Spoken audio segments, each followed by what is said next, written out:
ई-लाइट study platform पर आप सभी का स्वागत है। आज से नया महीना शुरू हो रहा है और आप भी अपनी तैयारी को तेज कर दीजिएगा, क्योंकि 21 मार्च 2021 को आपने बहुत ही महत्वपूर्ण परीक्षा में आपने बैठना है। आपके पास महज 20 दिन होंगे। नियमित रूप से आपको पढ़ना है। हमारी टीम भी आपके साथ है और यहाँ मैं आपको बताना चाहूँगा, इन परीक्षाओं के अंतिम दिनों में आप हमारी टीम के द्वारा तैयार किए गए 10 मॉक टेस्ट के साथ आगे बढ़िए। आप विश्वास कीजिए, बहुत ही महत्वपूर्ण अध्ययन सामग्री से लैस से मॉक टेस्ट बनाए गए, नवीनतम सिलेबस प्रणाली पर आधारित है।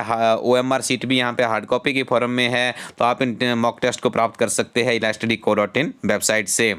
सबसे पहले हम डिस्कशन करेंगे राष्ट्रीय तथा अंतर्राष्ट्रीय करंट अफेयर्स के बारे में। पहला प्रश्न है, अट्टुकल पोंगला उत्सव का आयोजन किस राज्य में होता है? इस प्रश्न का सही उत्तर है ऑप्शन नंबर बी, यानी केरल में अट्टुकल पोंगला उत्सव का आयोजन किया जाता है। और इस तरह का प्रश्न हमें विभिन्न तरह के कॉम्पिटिटिव एग्जाम में देखने को मिलता है।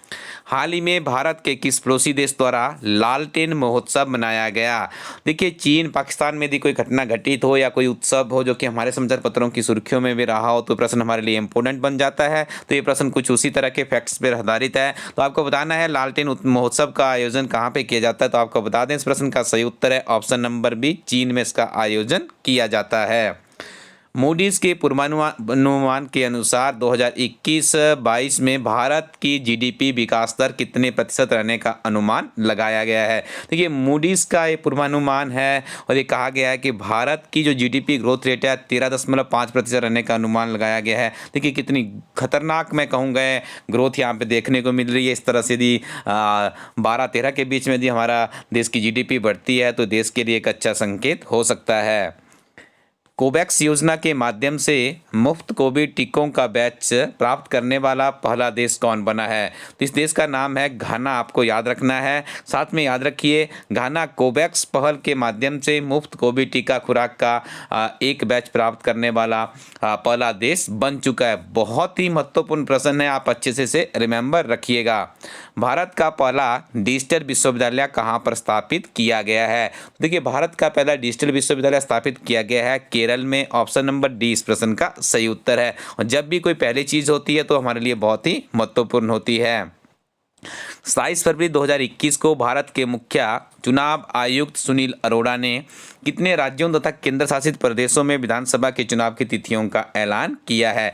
देखिए, ये 5 राज्य है, जिसमें 4 राज्य है और 5वां केंद्र शासित प्रदेश है। पश्चिम बंगाल, तमिलनाडु, असम, केरल और पांडुचेरी में विधानसभा के चुनाव हो रहे हैं। कमेंट सेक्शन में आपने इन 5 राज्यों के जो चुनाव प्रस्तावित है इनकी विधानसभा की सीटों की संख्या बतानी है। और नेक्स्ट वीडियो में आपको लेकर आऊँगा कितने कहाँ पे सीट्स है, क्योंकि सीट से प्रश्न हमें देखने को मिल सकता है। और याद रखिए, भारत के जो मुख्य चुनाव आयुक्त है उनका नाम है सुनील अरोड़ा। किस केंद्रीय मंत्रालय ने सिटी इनोवेशन एक्सचेंज प्लेटफॉर्म शुरू किया है? तो देखिए, सिटी इनोवेशन एक्सचेंज प्लेटफॉर्म की शुरुआत की गई है आवास और शहरी मामलों के मंत्रालय द्वारा। हाल ही में खबरों में देखा गया काला नमक चावल या फिर बुध चावल किस भारतीय राज्य से जुड़ा हुआ है? देखिए, उत्तर प्रदेश से जुड़ा हुआ है। काफ़ी ज़्यादा समाचार पत्रों की सुर्खियों में रहा है। तो आपको ज्ञात होगा, हाल ही में उत्तर प्रदेश में विधानसभा का बजट पेश किया गया, जहाँ के मुख्यमंत्री योगी आदित्यनाथ जी। राजधानी लखनऊ है, यहाँ विधानसभा के चुनाव इस वर्ष वहाँ पर प्रस्तावित है। तो इस बार यूपी से भी आपको किसी न किसी परीक्षा में प्रश्न देखने को मिल सकते हैं। भारतीय अंतरिक्ष अनुसंधान संगठन यानी इसरो ने वर्ष 2021 के अपने पहले मिशन ध्रुवीय उपग्रह प्रक्षेपण यान C51 को ब्राजील के उपग्रह अमेजोनिया 1 और 18 अन्य उपग्रहों के साथ सफलतापूर्वक कहाँ से लॉन्च किया? तो इसे लॉन्च किया गया है श्रीहरिकोटा से। आपको यहाँ पे याद रखना है, अमेजोनिया 1 किस देश का उपग्रह है? तो ये ब्राज़ील का है। इसरो के द्वारा से लॉन्च किया गया है। निश्चित तौर पे यहाँ से आपको आने वाली परीक्षाओं में प्रश्न आपको देखने को मिल सकता है। राष्ट्रीय विज्ञान दिवस कब मनाया जाता है? तो राष्ट्रीय विज्ञान दिवस मनाया जाता है 28 फरवरी को।